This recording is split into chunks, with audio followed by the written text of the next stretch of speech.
Hello hi welcome back to my YouTube channel. ఈరోజు మన ఛానల్లో పర్ఫెక్ట్ మటన్ దమ్ బిర్యానీ ఎలా చేసుకోవాలో చూసేద్దాం రండి.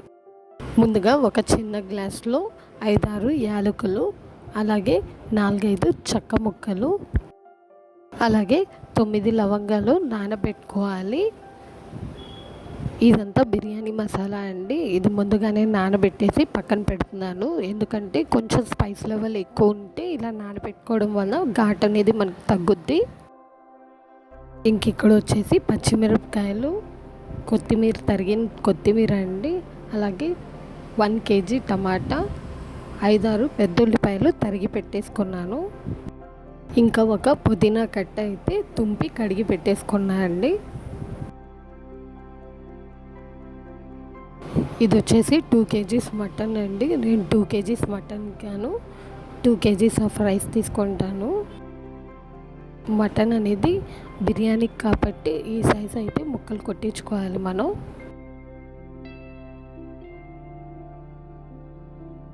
మటన్కి చక్కగా కడిగేసుకొని ఇప్పుడు ఇందులో ఒక 1/2 లీటర్ పెరుగు వేసుకోవాలి.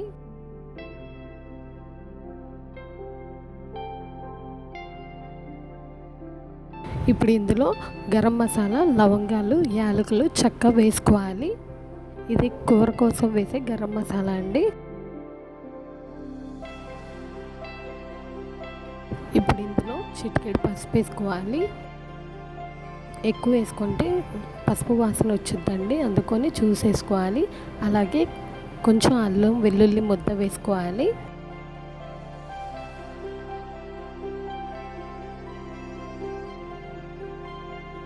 ఇప్పుడు సరిపడా ఉప్పు కూడా వేసేసుకుంటున్నాను. ఇలా వేసుకున్న తర్వాత మసాలాలంతా మటన్కి పట్టేలాగా చక్కగా మ్యారినేట్ చేసుకోవాలండి. మనం మటన్లో వేసుకున్న పెరుగు అలాగే గరం మసాలా ఏదైతే ఉందో అవి చక్కగా మ్యారినేట్ చేసుకోవాలండి. మెయిన్ బిర్యానీకి టేస్ట్ ఇప్పుడు మనం చేసుకునే ప్రాసెసే. మటన్ అయితే చక్కగా మ్యారినేట్ చేశానండి. ఇప్పుడు ఇందులో పచ్చిమిరపకాయలు వేసుకోవాలి.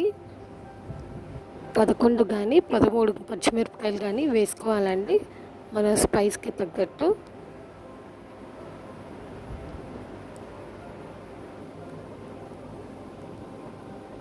అలాగే కొంచెం కొత్తిమీర వేసుకొని ఇవి కూడా కలుపుకుందాం ఒకసారి. ఇలా మ్యారినేట్ చేసిన మటన్ అయితే మనకి టైం ఉన్నట్టయితే ఒక 1 అవర్ అయితే పక్కన పెట్టుకోవచ్చు అండి. నేనైతే ఒక 15 మినిట్స్ పాటు అయితే పక్కన పెట్టేస్తున్నాను.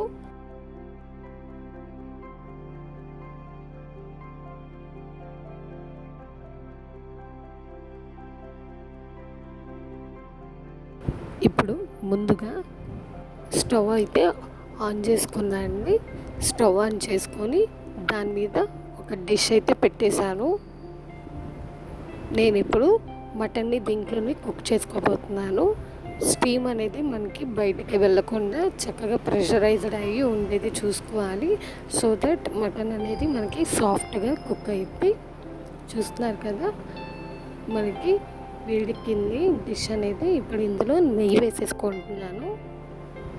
బిర్యానీకి మనం నెయ్యి వాడితే చక్కగా రుచిగా వచ్చిందండి. నెయ్యితో పాటు కొంచెం నూనె కూడా వేసుకుందాము. మనం ఒక 3-4 టేబుల్ స్పూన్స్ ఆఫ్ నెయ్యి వేసుకున్నాం కాబట్టి ఒక 2-3 గరిటెల నూనె వేసుకుందాము. నెయ్యి వచ్చేసి మనకి రైస్లో మంచి ఫ్లేవర్ అండ్ ఎరోమా రావడానికి వాడుతున్నామండి. అట్ ద సేమ్ టైము మనకి నూనె కూడా మరి ఓవర్ డామినేషన్ కాకుండా నెయ్యి ఫ్లేవర్ అనేది కొంచెం బాగుండేటట్టుగా బ్యాలెన్స్ చేయడానికి నూనె వాడతాము. ఇక్కడ నెయ్యి నూనె 2 కూడా వేడెక్కాయి. ఇప్పుడు ఇందులో ఒక పెద్ద ఉల్లిపాయ అయితే తరిగి వేసేసుకున్నాను. ఈ ఉల్లిపాయ అనేది కొంచెం ఎర్రగా అంటే దోరగా గోల్డెన్ బ్రౌన్ కలర్లో వేయించుకోవాలి. ఉల్లిపాయ వేగేటప్పుడే మనం కొంచెం ఒక టేబుల్ స్పూన్ అల్లం వెల్లుల్లి పేస్ట్ అయితే వేద్దామండి. ఆల్రెడీ మనం మటన్లోకి వేసాం కదా మ్యారినేట్ చేసుకునేటప్పుడు, ఇక్కడ కొంచెం వేస్తే సరిపోయిద్ది. ఉల్లిపాయతో పాటే అల్లం వెల్లుల్లి పేస్ట్ కూడా పచ్చివాసన పోయేదాకా వేయించుకోవాలి. చూస్తున్నారు కదా, ఉల్లిపాయలు అయితే కలర్ చేంజ్ అయినాయండి, చక్కని గోల్డెన్ బ్రౌన్ కలర్ వచ్చాయి. ఇప్పుడు ముందుగా మనం మ్యారినేట్ చేసుకున్న మటన్ అయితే ఇందులోకి వేసేసుకుందాము.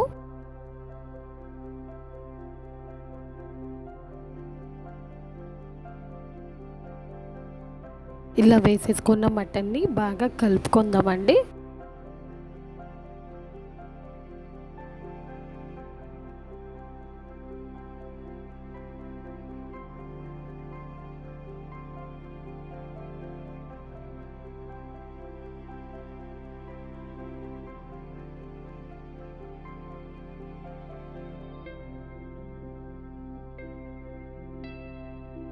ఇప్పుడు ఈ మటన్ కూడా మనకి మంచిగా సాఫ్ట్గా కుక్ అయ్యేదాకా ఉడికించుకోవాలి. ఈ ప్రాసెస్ అంతా కూడా మనకి ఈ పెరుగులోనే కుక్ అవ్వాలండి. మనకి అప్పుడు దాకా దీన్ని మనం కుక్ చేసుకుందాము. చూస్తున్నారు కదా, మటన్ అనేది మనకి చక్కగా కుక్ అవుతుంది. మటన్లో ఉన్న వాటర్ కూడా కొంచెం బయటకు వచ్చేయండి. ఈ మటన్లోంచి వచ్చిన వాటర్ ఇంకా ఈ పెరుగులోనే మటన్ అనేది చక్కగా దగ్గరగా ఉడికిపోవాలండి. అప్పుడు దాకా దీన్ని ఉడికించుకుందాము. మనకి మటన్ కుక్ అయ్యే లోపల ఇంకో పక్కన పలావ్ మసాలా అయితే వండుకుందామండి. దాని గురించి ముందుగానే నేను పొయ్యి మీద దబ్బర అయితే పెట్టేసుకున్నాను. ఇప్పుడు ఇందులో నెయ్యి వేసేసుకుంటున్నాను. నెయ్యితో పాటు నూనె కూడా వేసుకోవాలి. 4-5 పెద్ద గరిటెల నెయ్యి వేసుకుంటే దానికి 2-3 పెద్ద గరిటెల నూనె అయితే వేసుకోవాలండి. అంటే నెయ్యి క్వాంటిటీ ఎక్కువ తీసుకుంటున్నాము, నూనె క్వాంటిటీ అనేది కొంచెం తగ్గించి తీసుకోవాలి. ఎందుకంటే నెయ్యి టేస్ట్ అనేది ఓవర్ డామినేట్ చేయకుండా ఈక్వివాలెన్స్ చేయడానికి, బ్యాలెన్స్డ్గా ఉండడానికి మనం నెయ్యితో పాటు నూనె కూడా వాడుతున్నాము. చూసారు కదా, మనం ముందుగానే నానబెట్టుకున్న గరం మసాలా అండి బిర్యానీ కోసం. ఇప్పుడు ఇది నానబెట్టిన గరం మసాలా అయితే వాటర్ అయితే డ్రైన్ చేసేసి దీంట్లో వేసేసుకున్నాను గరం మసాలా. అలాగే 5-6 పెద్ద ఉల్లిపాయలు తరిగి పెట్టుకున్నా కదండి, ఆ ఉల్లిపాయలు అయితే వేసేసుకోవాలి. మనకి మటన్ కుక్ అయ్యేలోపు ఈ బిర్యానీ మసాలా అనేది రైస్లోకి రెడీ చేసేసుకుంటున్నామండి. ఇలా సన్నగా పొడవుగా తరిగిన ఉల్లిపాయల్ని వేసేసుకున్నాను. ఉల్లిపాయలు వేగేలోపు మనకి మటన్ ఎక్కడి దాకా కుక్ అయిందో చూస్తున్నానండి. మటన్ అయితే బాగా దగ్గరగా వచ్చేసింది. ఇప్పుడు ఇందులో ధనియా వాటర్ అయితే వేస్తున్నాను. ధనియాలు ఒక గుప్పెడు ధనియాలు అయితే మనం వాటర్ వేసి జ్యూస్లో అయితే తీసుకొని ఆ వాటర్ని అయితే వేయాలండి. ఇంకి ఆల్రెడీ కుక్ అయిన మటన్లోకి ఈ ధనియాల వాటర్ వేసాం కదా, ఇప్పుడు ఈ ధనియాల వాటర్లో అనేది మనకి మిగతా సగం మటన్ అనేది ఉడికిద్ది. అలాగే దీంట్లో 1 గ్లాస్ వాటర్ కూడా వేసుకోవాలి. ఇప్పుడు ఈ వాటర్లో మనకి మటన్ అనేది బాగా ఉడుకుద్దండి. అప్పుడు దాకా అన్నీ ఉడకనిద్దాము. చూస్తున్నారు కదా, మనకి ఉల్లిపాయలు కూడా చక్కగా వేగాయండి. ఇప్పుడు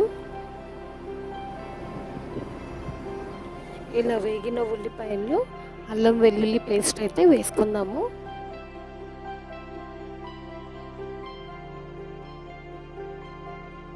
ఈ అల్లం వెల్లుల్లి పేస్ట్ అనేది ఇప్పుడు రైస్కి సరిపడా వేసామండి. ఇందాక గ్రేవీ కోసం కర్రీలోకి వేసింది, అది కాకుండా రైస్కి సపరేట్గా మనం ఈ మసాలా అనేది ప్రిపేర్ చేస్తున్నాం కాబట్టి దీనికి సరిపడా అల్లం వెల్లుల్లి పేస్ట్ అయితే వేసుకోవాలి. చక్కగా ఒక పెద్ద ముద్ద అయితే పట్టుద్దండి.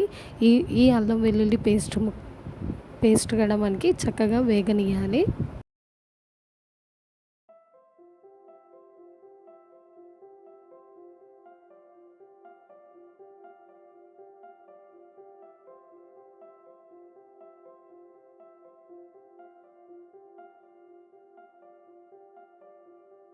అల్లం వెల్లుల్లి పేస్ట్ కూడా మనకి చక్కగా వేగిందండి. ఇప్పుడు ఇందులో టమాటా అయితే వేస్తున్నాను.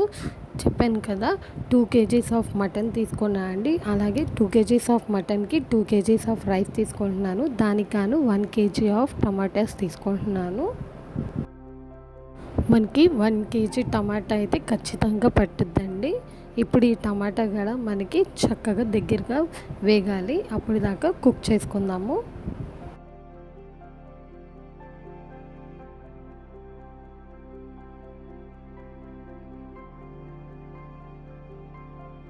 మనం ఈ బిర్యానీ మసాలా అనేది ఎక్కడ కూడా మాడనీయకుండా చక్కగా దగ్గరగా కలుపుకుంటూ ఉండాలండి.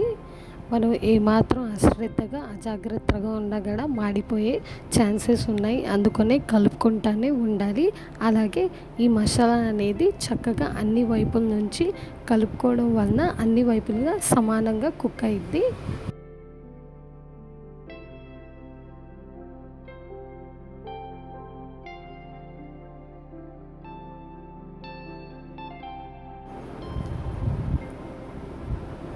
టమాటా కూడా మనకి దగ్గరగా మగ్గిందండి. ఇప్పుడు ఇందులోకి పుదీనా అలాగే కొత్తిమీర అయితే వేసేసుకుందాము.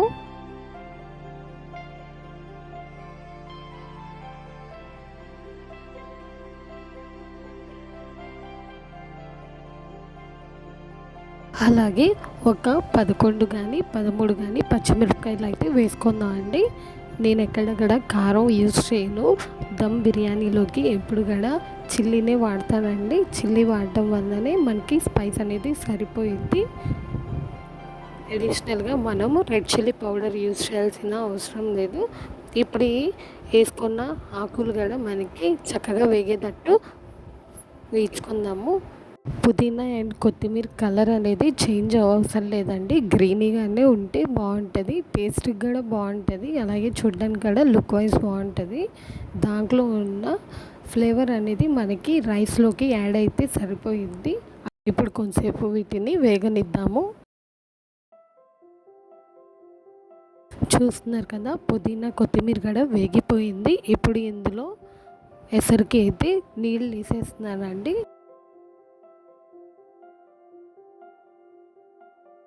ఎసరు వేసిన తర్వాత ఒకసారి చక్కగా కలుపుకోవాలి. ఇప్పుడు ఇందులో మనకి టేస్ట్కి సరిపడా ఉప్పు అయితే వేసుకోవాలి. ఇప్పుడు వేసిన ఉప్పు అనేది మనకి రైస్కి ఫ్లేవర్ కోసం వేసామండి. ఆల్రెడీ మనం కర్రీలో వేసాం కాబట్టి ఇక్కడ మనం చూసుకొని వేసుకోవాలి. ఇలా ఎసరులో కూడా మనం తగినంత ఉప్పు వేసుకున్న తర్వాత మూత పెట్టేసుకోవాలండి. ఎసరు వచ్చే లోపల నేను బియ్యం అయితే కడుక్కుంటున్నానండి. ఇదైతే బాస్మతి రైస్ ఎప్పుడు కూడా మనం వండుకొని ముందు కడుక్కుంటే సరిపోయిద్ది. ఇంక ఇక్కడ వచ్చేసి ఇందాక మటన్లో మనం ధనియాల వాటర్ అయితే వేసాం కదండి. ఆ ధనియాల వాటర్లో మటన్ అయితే చక్కగా కుక్ అయిపోయింది. ఇలా గ్రేవీ లాగా కొంచెం దగ్గరగా కుక్ అయితే సరిపోయిద్దండి. ఇప్పుడు స్టవ్ ఆఫ్ చేసుకొని దీన్ని రెడీగా పక్కన పెట్టేసుకుందాము. పక్కన పెట్టేసుకున్న మటన్ కొంచెం 5 నిమిషాలు ఆగాక వేడి తగ్గిన తర్వాత దీంట్లోకి లెమన్ జ్యూస్ అనేది స్నీజ్ చేసి వేసుకోవాలండి. నేను ఆల్రెడీ ఇక్కడ 2 లెమన్స్ అనేది స్నీజ్ చేసి పక్కన పెట్టుకున్నాను. ఇప్పుడు ఈ జ్యూస్ అనేది మనకి కుక్ అయిన మటన్లో అయితే వేసేసుకుంటున్నాను.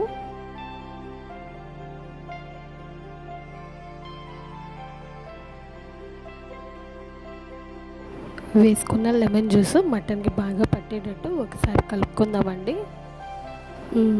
మనకి వాటర్ కూడా చక్కగా మసిలాయండి.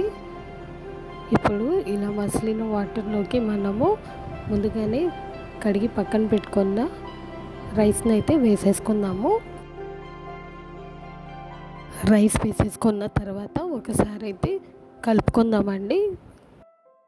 రైస్ కలుపుకునేటప్పుడు నెమ్మదిగా కలుపుకోవాలండి. ఎందుకంటే మనకి ఎక్కడ కూడా బియ్యం అనేది బ్రేకేజ్ రాకూడదు.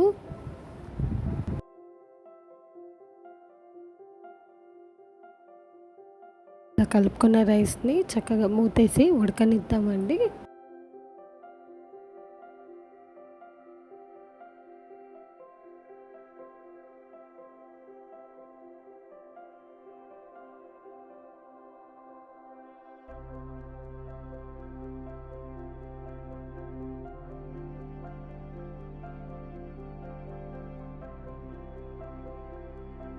మనకి రైస్ అనేది ఒక 70% ఆఫ్ రైస్ అనేది చక్కగా కుక్ అయిందండి. ఇప్పుడు ముందుగానే రెడీ చేసి పెట్టుకున్న మటన్ కర్రీ అనేది దీంట్లోకి ట్రాన్స్ఫర్ చేసేసుకుందాము.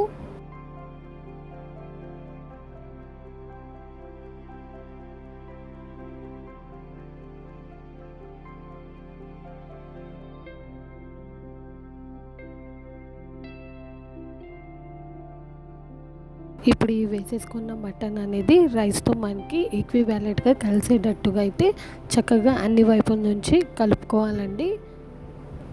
ఈ మటన్ గ్రేవీ అలాగే రైస్ అనేది కంప్లీట్గా కలిసిపోవాలి.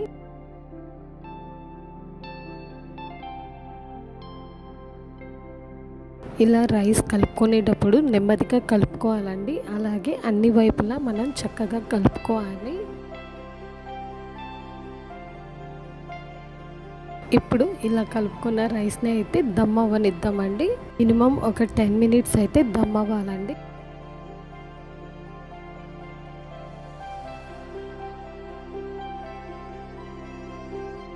చూస్తున్నారు కదా 10 మినిట్స్ అయిపోయిందండి.